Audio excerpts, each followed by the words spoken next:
बहुत सारे लोगों का ये सवाल होता है कि 630 से पहले के एपिसोड्स कहाँ गए। तो अब से मैं सिर्फ नए नहीं, पुराने चैप्टर्स को भी साथ साथ एक्सप्लेन करूँगा ताकि किसी की भी कहानी अधूरी ना रहे। मास्टर, क्या वाकई कोई उम्मीद नहीं है? अरे मूर्ख, क्या तू उस दर्द को भूल गया है? उस लड़की ने जो जख्म दिया था, क्या वो कम था?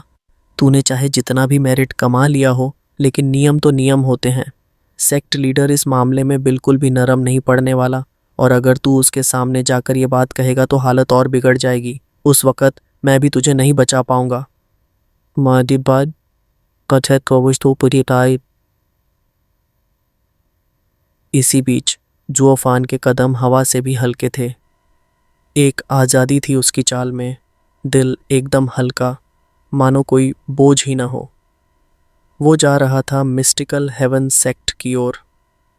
तभी उसके कानों में दो जानी पहचानी आवाज़ें आईं, वेनरेबल छी और कुईलांग की। वो आमतौर पर दूसरों के झगड़ों में दखल नहीं देता, मगर आज उसका मूड अच्छा था। वो मुस्कुराता हुआ उनके पास चला गया। क्या हुआ? गुरु और शिष्य में बहस क्यों चल रही है? स्टीवर्ट जुओ। कुईलांग झुक गया और वेनरेबल ची ने आदर से सिर हिलाया। ये लड़का ना सिर्फ मुसीबतों में ही महारत रखता है। थोड़ी सी तारीफ मिली और हवा में उड़ने लगा। पिछली बार की गलती भी भूल गया जब इसे लेबर ऑफिस में धकेल दिया गया था। जुओफान ने भौहें उठाईं। क्या हुआ था आखिर? कुईलांग ने कुछ देर चुप रहने के बाद कहा, स्टीवर्ट जुओ, आप जानते हैं, वो मेरी लड़की की बात है। ओह, जिसे मिस्टिकल हेवन सेक्ट ने बंदी बना लिया था, इसलिए शुआन शाओयू ने तुम्हें धमकी दी थी डबल ड्रैगन गैदरिंग में? वेनरेबल छी का चेहरा एक झटके में कड़क गया। तूने गैदरिंग में उस दुश्मन को जानबूझकर छोड़ा? अगर सेक्ट लीडर को यह पता चला तो तू जिंदा नहीं बचेगा। जुओफान ने हवा में हाथ लहराया। चिल वेनरेबल छी, ये बात तो बस हम तीनों को पता है। वैसे भी मैं अब इस सेक्ट को छोड़ ही रहा हूँ। आपका शुक्रिया स्टीवर्ट जुओ। वेनरेबल ची ने झुककर धन्यवाद किया, मगर उसकी आंखों की घूरती आग अभी भी कुईलांग को जला रही थी। कुईलांग हिम्मत करके बोला, हमने इतनी बड़ी जीत हासिल की है, क्या इस मौके का इस्तेमाल नहीं हो सकता? वो अगर sect leader mystical heaven sect को अपना नाम दिखाकर शायद। बकवास। वेनरेबल छी गर्जा, हमारा सेक्ट फ्रैटरनाइजिंग के सख्त खिलाफ है, और तू सोचता है सेक्ट लीडर तेरे लिए अपनी इज्जत गिराएगा? हमें शुक्र मनाना चाहिए कि मिस्टिकल हेवन सेक्ट ने अभी तक इसका फ़ायदा नहीं उठाया। कुईलांग की सारी उम्मीद टूट चुकी थी, मगर उसकी आंखें जुओफान पर टिक गईं। शायद स्टीवर्ट जुओ कोई रास्ता निकाल सके। जुओफान ने सोचते हुए अपनी ठुड्डी पर हाथ रखा। तुम्हारे मास्टर ठीक कह रहे हैं। सीएवोयूए के पास मत जाना, वो तुम्हारी बात नहीं मानेगा, उल्टा तुम्हें कुचल डालेगा। भूल जाओ ये सब। वेनरेबल ची ने तुरंत सिर हिलाया। देखा, स्टीवर्ट जुओ ने भी यही कहा। लेकिन तभी जुओफान की आंखों में शरारत की चमक थी। वैसे हर काम सेक्ट के नाम से ही तो नहीं होता ना? वो मुस्कुराया।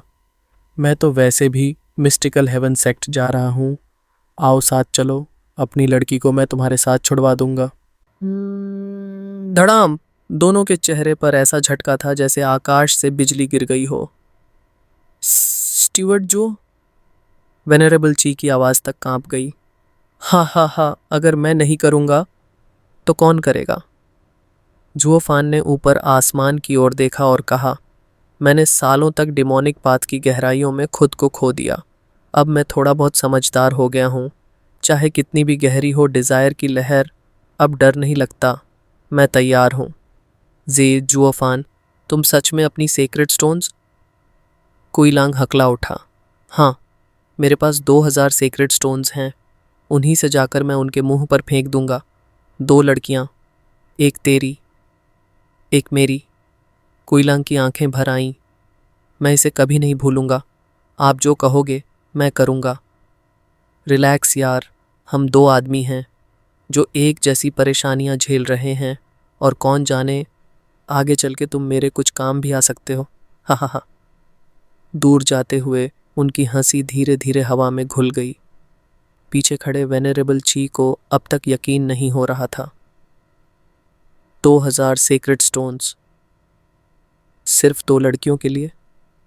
अरे भाई, ये तो पागलपन है। उसका चेहरा फड़क उठा। हमारा पूरा सेक्ट 100 साल तक मुश्किल से 1000 सेक्रेड स्टोन्स बचा पाता है। अब है और ये लड़का बस यूं ही उड़ा रहा है। पर साथ ही उसकी आंखों में जलन भी थी और थोड़ी सी इज्जत भी। जुओफान सच में रेयर है, एक ऐसा लीडर जो दूसरों के लिए इतना करता है। ये तो कुइलांग की किस्मत है कि उसे ऐसा बॉस मिला। सेक्ट का मेन गेट पास आया। श्वांगर और योंगनिंग पहले से इंतज़ार कर रही थी। योंगनिंग मुस्कुराकर पूछ बैठी, जुओफान, क्या हम अब चलें और ब्रदर कुइलांग भी हमारे साथ जा रहे हैं? कुइलांग की आंखों में खुशी चमक रही थी, लेकिन उससे पहले ही जुओफान ने जवाब दिया, नहीं, वो बस हमें मिस्टिकल हेवन सेक्ट तक साथ देगा। Mystical heaven sect? कुइलांग और बाकी सभी चौंक उठे। जुओफान मुस्कुराया, हाँ, हम चिंग चेंग को लेने जा रहे हैं और फिर साथ में घर लौटेंगे। ये सुनकर लड़कियों के दिल एक पल के लिए रुक गए। फिर उनके चेहरों पर हल्की मुस्कान खिल उठी। श्वांगर ने जुओफान की ओर देखा और मन ही मन सोचा, अब समझ आया, तुम्हारा अंदाज इतना हल्का क्यों लग रहा था। अब तुम पहले जैसे दुखी नहीं दिखते, तो तुम्हें आखिरकार सिस्टर चिंगचेंग के लिए अपना जवाब मिल ही गया। मैंने इस सवाल को बहुत लंबा खींच दिया, जुओफान ने हल्की सी आह भरते हुए कहा। लड़कियों ने सिर हिलाया। अब वे भी अपनी दबी भावनाओं को शांति से विदा कर सकती थीं। अब चारों ने मिस्टिकल हेवन सेक्ट की ओर सफ़र शुरू किया। जुओफान ने खुद कहा था कि वह चू चिंगचेंग को आधे साल बाद जवाब देगा, तो उन्हें कोई जल्दी नहीं थी। असल में जुओफान जानबूझकर धीमा चल रहा था, जैसे दिल में कोई घबराहट छुपी हो। ये सवाल तो करीब 1 दशक से टलता आया है, मैं जवाब क्या दूंगा? वो कैसे रिएक्ट करेगी? और मैं खुद कैसा रिएक्ट करूंगा? ये सवाल अब उसे अंदर ही अंदर परेशान कर रहे थे। जुओफान को एक पल के लिए ऐसा लगा जैसे वो कोई दुल्हन हो जो अपनी शादी से पहले नर्वस हो। लड़कियां खिलखिलाकर हंस पड़ीं।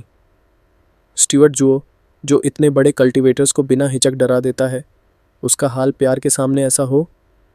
1 महीना बीत गया, लेकिन वे अब तक सिर्फ 1/3 रास्ता ही तय कर पाए थे। अब तो श्वांगर भी झुंझलाने लगी थी। उसने नाक सिकोड़ते हुए कहा, हम यहाँ घूमने नहीं आए हैं जुओफान। अगर ऐसे ही चले तो सिस्टर चिंगचेंग से मिलने का समय ही निकल जाएगा। जुओफान ने हल्का सा सूखा हंस दिया, पर मैं जवाब क्या दूं? इन सारे सालों में मैं उससे इतना बेरुखा रहा हूं।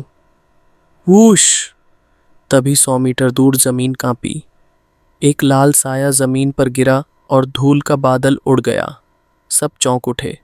वो कोई और नहीं बल्कि मिस्टिकल हेवन सेक्ट की डानर थी, चू चिंगचेंग की जूनियर सिस्टर। जुओफान का दिल धड़क उठा। वो जिस लड़की से मिलने जा रहा था, उसकी जूनियर वहां घायल अवस्था में गिरी हुई थी। जुओफान ने बिना देर किए दौड़ लगाई और उसे उठाया। डनर, क्या हुआ? तुम यहाँ कैसे? ये हालत क्यों है तुम्हारी? डनर ने आंखें खोलीं और जब उसे पहचान आया तो उसकी आवाज़ कांपी। जी जुओफान। फिर वो घबराई, कांपती हुई बोली, तो तुम्हें जल्दी चलना होगा, सिस्टर चिंगचेंग को बचाना होगा। किंगसेन को क्या हुआ? जुओफियान ने डैनर्स नाजुक कंधों को कसकर थाम लिया। वो हाँफ रही थी, आंखों से आंसू बह रहे थे। और बहन रुओ हुआ, बहन किंगर, वो जुओफैन की आंखें लाल हो गईं। मुझे और किसी की परवाह नहीं है, सिर्फ ये बताओ, किंगसेन को क्या हुआ? डैनर्स दिल डर से कांप उठा। जुओफैन की उपस्थिति, उसकी आंखों में जलती नफरत। फिर भी अजीब बात यह थी कि उसकी ये रक्त पिपासु आभा उसे डराने की जगह सुरक्षित महसूस करवा रही थी। स्टीवर्ट जुओ, उसे बोलने दो, तुम उसे डरा रहे हो। कुइलांग ने उसे शांत किया। डैनर ने कांपती आवाज में कहा, सेक्ट लीडर ने हम 5 बहनों को चुना यंग मास्टर की बीमारी ठीक करने के लिए। क्या? जुओफैन की आंखें चौड़ी हो गईं। मैं जानता था वो लड़का जन्म से क्रिपल है, लेकिन लगता है उसके दिमाग में भी कीड़े पड़ गए हैं। उसने मेरी किंगचेंग को छूने की हिम्मत की। बगल में खड़े सभी एक पल को सन्न रह गए। डैनर ने धीरे से कहा। डबल ड्रैगन गैदरिंग के बाद कुछ एल्डर्स ने हमारी कल्टीवेशन सील कर दी और हमें एक कमरे में ले गए जहां सेक्ट लीडर और यंग मास्टर थे। फिर हमें बताया गया कि 4 एलिमेंट साइकिल अरे के ज़रिए हमारे शरीर से एलिमेंट्स खींचकर उसके शरीर को संतुलित किया जाएगा। शुआंगर कांप उठी। कैसे?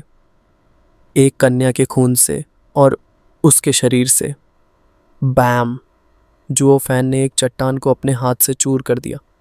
मतलब ये राक्षस केंगचेंग का शरीर चाहता है, और सिर्फ इलाज के नाम पर नहीं। डैनर रो पड़ी।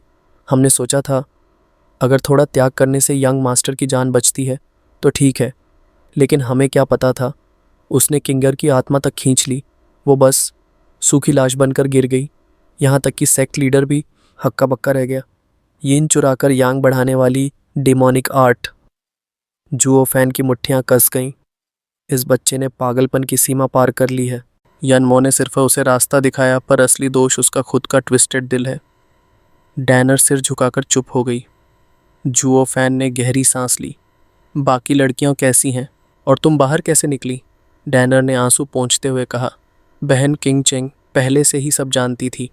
उसके मुंह में जहर की गोली थी। अगर उसे ज़बरदस्ती करने की कोशिश होती तो वो जहर खा लेती। उसने कहा था 6 महीने बाद अगर जुओ फैन आया और जवाब दिया तो मैं जीऊंगी, वरना वो सेक्ट लीडर की बात मान लेगी। एक दिन हमें वो परमाफ्रॉस्ट केव ले गई जहाँ दीवार में सीनियर सिस्टर हन चनयिंग बंद थी। वो जिंदा थी। चिंगचेंग ने उसकी मदद से हमारी कल्टीवेशन अनसील की और हम भागे, लेकिन एल्डर्स ने घेर लिया। बस मैं ही बच पाई। टी कैनिंग हन चैनिंग जिंदा है? कोई लांग की आवाज़ कांप उठी। डैनर ने धीरे से सिर हिलाया। कैनिंग वाटर कॉन्स्टिट्यूशन की रेयर यूज़र थी, लेकिन 2 दशक पहले उसे सेक्टी से निकाला गया क्योंकि उसने डिमोनिक कल्टीवेटर्स से संबंध रखा। इसीलिए किंगचेंग को परमाफ्रॉस्ट की नई वारिस बनाया गया। कोई लांग की आंखें कांप रही थीं, पर जुओ फैन ने उसका कंधा पकड़कर कहा, क्या वो तुम्हारी थी? घबराओ मत। अगर किंगचेंग एक को बचा सकती है तो औरों को भी बचा सकती है। और अब जब मेरे पास तुम हो तो हम मिलकर मिस्टिकल हेवन सेक्ट को तोड़ सकते हैं। डैनर हक्की बक्की रह गई। कोई लांग कांप उठा। Mystical heaven sect western lands की 9 महान सेक्ट्स में से एक। ऐसे किसी सेक्ट पर हमला डबल ड्रैगन मैनर की नज़र खींच लाता, जो संहार के बराबर होता। लेकिन जुओ फैन की आंखों में सिर्फ एक चीज़ थी, पागलपन। उसकी आभा लहू और मौत की गंध से भरी हुई थी। डैनर का दिल धक धक करने लगा, डर से नहीं बल्कि उसकी मौजूदगी से, जो सब कुछ नष्ट कर सकती थी। ये लड़का पागल है, लेकिन असली खिलाड़ी भी है। एक बुजुर्ग ने घबराकर फुसफुसाया। वूश! 2 सफ़ेद वस्त्रधारी एल्डर अचानक आकाश से उतरे। दोनों एथेरियल स्टेज 4th लेयर के थे। खतरनाक, अनुभवी, मगर आज डैनर कांपते हुए चीख उठी। वो एल्डर ली और एल्डर चैंग हैं। उन दोनों की आंखों में मजाक उड़ाने वाली मुस्कान थी। उन्होंने देखा कि कुई लांग सिर्फ इथेरियल स्टेज 2nd लेयर तक ही पहुंचा है और सोचा, बस ये तो आसान शिकार हैं। डैनर, नादान लड़की, क्या तुम्हें सच में लगा कि तुम मिस्टिकल हेवन सेक्ट से भाग सकती हो? बैम! एक एल्डर की जुबान अभी पूरी भी नहीं हुई थी कि आकाश रक्त से भर गया। उसकी उपस्थिति, आवाज़, सब मिट गई। उसकी जगह पर था एक भीषण लाल अजगर, जुओफान का heaven dragon soul, almighty scarlet dragon king. उसके विशाल पंजे में वो एल्डर की पिचक चुकी लाश थी। खून चारों तरफ छींटा जा रहा था। उस अजगर की पीठ पर खड़ा था खुद जुओफान। ठंडी, बेजान आंखें, मानो मौत खुद उतर आई हो। सिर्फ एक वार में उसने इथेरियल स्टेज 4th लेयर के एल्डर को शरीर और आत्मा समेत खत्म कर डाला। दूसरा एल्डर अब मानसिक रूप से टूटने ही वाला था। डैनर स्तब्ध थी। वो जानती थी कि जुओफान ताकतवर है, लेकिन इस कदर क्रूर। एक शब्द भी कहने नहीं दिया।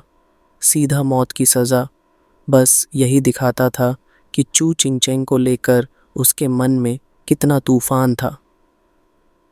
H heaven dragon soul, almighty scarlet dragon king. वो इधर दूसरे एल्डर की आंखें फटी रह गईं, उसकी रूह कांप उठी। तुम वही हो जिसके बारे में यंग मास्टर ने कहा था, डबल ड्रैगन गैदरिंग का वो शैतान, डीमन स्कीमिंग सेक्ट का जुओफैन। जुओफैन ने एक नुकीली मुस्कान दी। सही पहचाना, लेकिन अफसोस, इस जवाब पर कोई इनाम नहीं है। बैम। अगले ही पल ऑलमाइटी स्कारलेट ड्रैगन किंग का दूसरा पंजा आसमान से गिरा और एल्डर को जिंदा कुचल डाला। उसकी चीख निकलने से पहले ही उसके अंतड़ियाँ, खून और हड्डियाँ धरती पर बिखर गईं, जैसे उसका अस्तित्व ही कभी था ही नहीं। दानर कांप रही थी, बाकी सबकी सांसें थमी थीं, क्योंकि अब जुओफान की आंखें एक ही बात कह रही थीं, जिसने भी छिंगचेंग को छुआ वो अब इस दुनिया में नहीं रहेगा। वूश! जैसे ही मिस्टिकल हेवन सेक्ट के पीछा कर रहे दो एल्डर निपटा दिए गए, जुओफान ने अपनी आत्मा वापस खींच ली और एक सेक्रेड स्टोन निकालकर एक झटपट छिपने वाली अरे सेट कर दी। हम पल भर में सबके सब आंखों से ओझल हो गए। तुम लोग यहीं रुको और जरा भी हिलना मत, मैं सेक्ट लौटकर मदद लेकर आता हूँ। जुओफान ने सबको एक नज़र देखा और फिर हवा में उड़ चला।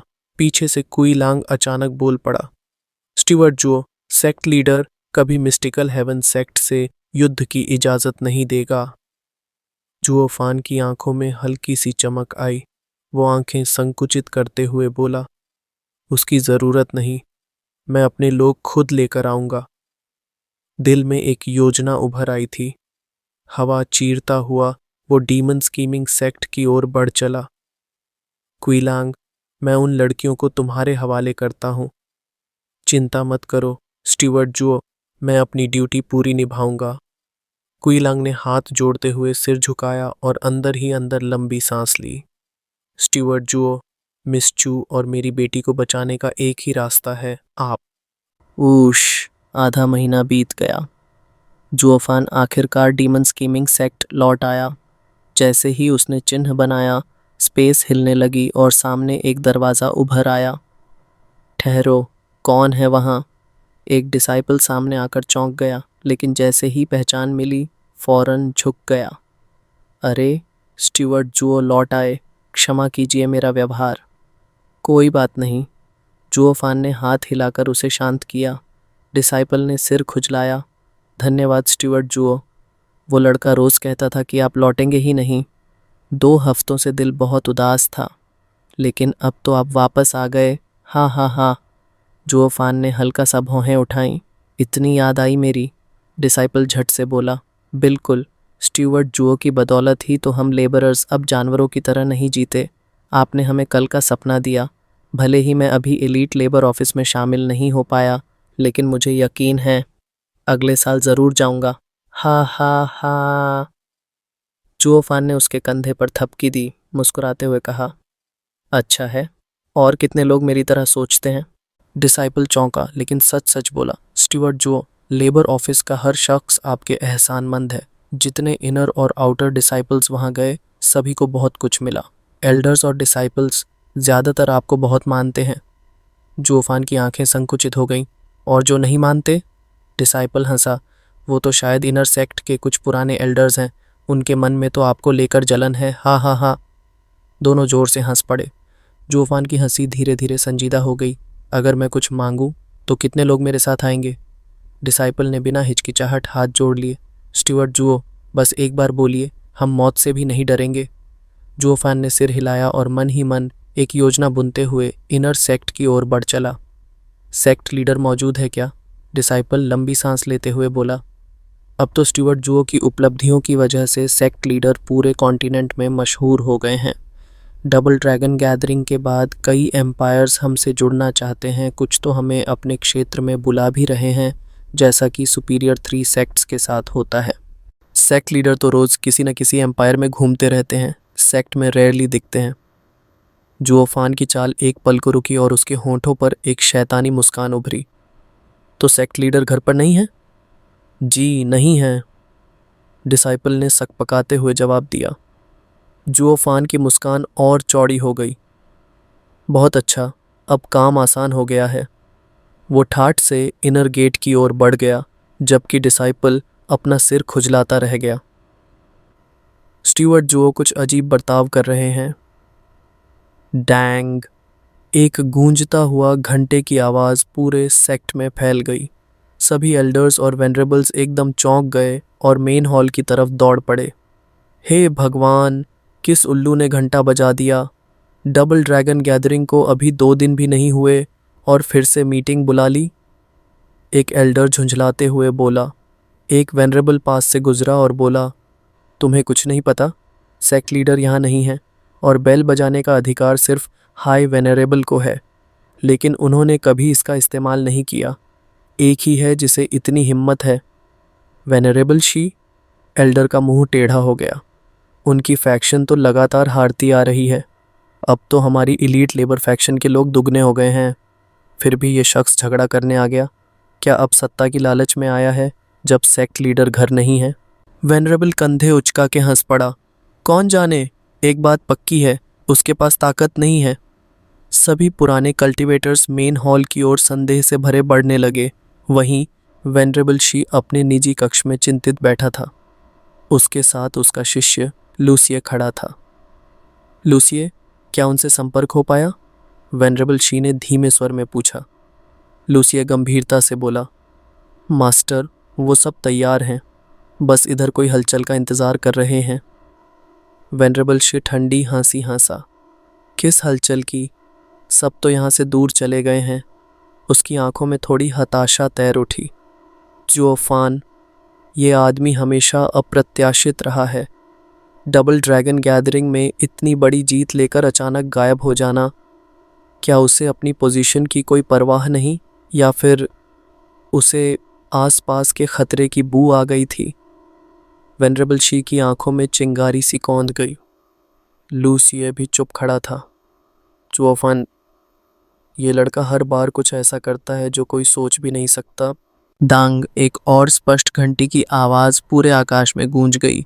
वेनरेबल शी ने भौहें सिकोड़ लीं, इनर सेक्ट की तरफ देखा और बड़बड़ाया, सीए वुयुए तो सेक्ट में है ही नहीं, फिर इतनी हिम्मत किसकी हुई कि मेरे होते हुए बेल बजा दिया? वेनरेबल शी की आंखों में अचानक चमक आ गई। शायद यही वो मौका है जिसका हम सब बेसब्री से इंतज़ार कर रहे थे। वो और उसका शिष्य लूसिए एक पल भी गंवाए बिना मेन हॉल की ओर भागे। मेन हॉल में अब इंसानों का समंदर उमड़ आया था। सभी एल्डर्स और वेनरेबल्स वहां इकट्ठा हो चुके थे और सबकी नज़रें उस एक इंसान पर टिकी थीं जो ठीक बीचों बीच खड़ा था। उसने बेल बजाया।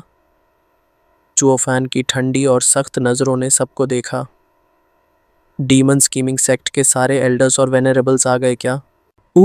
सब हड़बड़ा गए। वेनरेबल बाई ने उसे हैरानी से देखा और पूछा, स्टीवर्ट जुओ, ये सब क्या है? इनर सेक्ट का बेल सिर्फ सेक्ट लीडर और हाई वेनरेबल ही बजा सकते हैं। पहले भी कुछ लोगों ने इसकी मर्यादा तोड़ी है, पर तुम अब भी डिसाइपल ही हो। अगर तुम्हें कुछ काम था तो सीधे कह सकते थे, ये तमाशा करने की क्या ज़रूरत थी? ही वेनरेबल बेई, आप किसकी बात कर रहे हैं? वेनरेबल शी की फैक्शन का एक एल्डर भड़क गया। हाई वेनरेबल तो सेक्ट के मामलों में कभी दखल नहीं देते। वो जहां मन करता है वहां जाते हैं। ऐसे में वेनरेबल शी का सामने आना बिल्कुल स्वाभाविक है। बेल बजाने में क्या गलत है? वेनरेबल बाई हंसी में ताना मारते हुए बोला, गलत यही है कि वो अपनी औकात से ऊपर चढ़ने की कोशिश कर रहे हैं। क्या समझ नहीं आता? सत्ता की भूख है बस। वो एल्डर गुस्से में उबल गया, लेकिन तभी जुओफान ने कुछ ऐसा किया जिसने सबको चौंका दिया। उसने एक चमचमाती हुई बैज हवा में लहराई। उस पर साफ लिखा था, ये सेक्ट लीडर की बैज। सभी एल्डर सन्न रह गए और झट से झुक गए। सेक्ट लीडर को प्रणाम। अब जुओफान वही था जो शिए वुयुए होता, कम से कम उस बैज के रहते। सेक्ट लीडर की गैर मौजूदगी ने जुओफान को यह मौका दे दिया कि वो नियमों के सहारे सत्ता में घुस सके। जुओफान की आवाज़ में अब वो अथॉरिटी थी जिसे कोई टाल नहीं सकता था।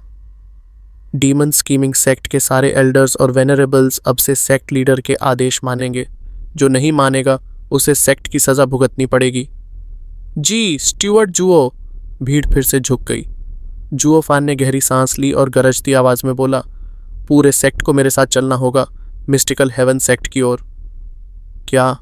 पूरा हॉल एकदम ठहर गया। सबने आंखें फाड़कर जुओफान को देखा। पूरे सेक्ट को साथ लेकर मिस्टिकल हेवन सेक्ट जाना? क्यों? क्या वो युद्ध छेड़ना चाहता था? क्या वो सेक्ट को खाली छोड़कर खतरे में डाल देगा? हर किसी के दिल में सवालों की आंधी उठने लगी। क्या ये सचमुच सेक्ट लीडर का आदेश है? यहाँ तक कि वेनरेबल बाय और वेनरेबल ची, जो जुओफान के अपने पक्ष में थे, भी हक्के बक्के रह गए। लेकिन एक चेहरा ऐसा था जो इस घबराहट में भी शांत और प्रसन्न था। वेनरेबल शी सबसे ऊंचे आसन पर बैठा जुओफान को ऐसे देख रहा था जैसे उसने किसी खेल की चाल को पहचान लिया हो। ही जुओफान, आखिरकार तुम लौट ही आए। जितना बड़ा तूफान लाओगे उतना अच्छा। इस बूढ़े को भी थोड़ा शोर मचाने दो, तुम्हारी मदद के लिए। उसके होंठों पर एक जीत की मुस्कान फैल गई। वेनरेबल शी अब तैयार था खेलने के लिए आखिरी दांव। To be continued.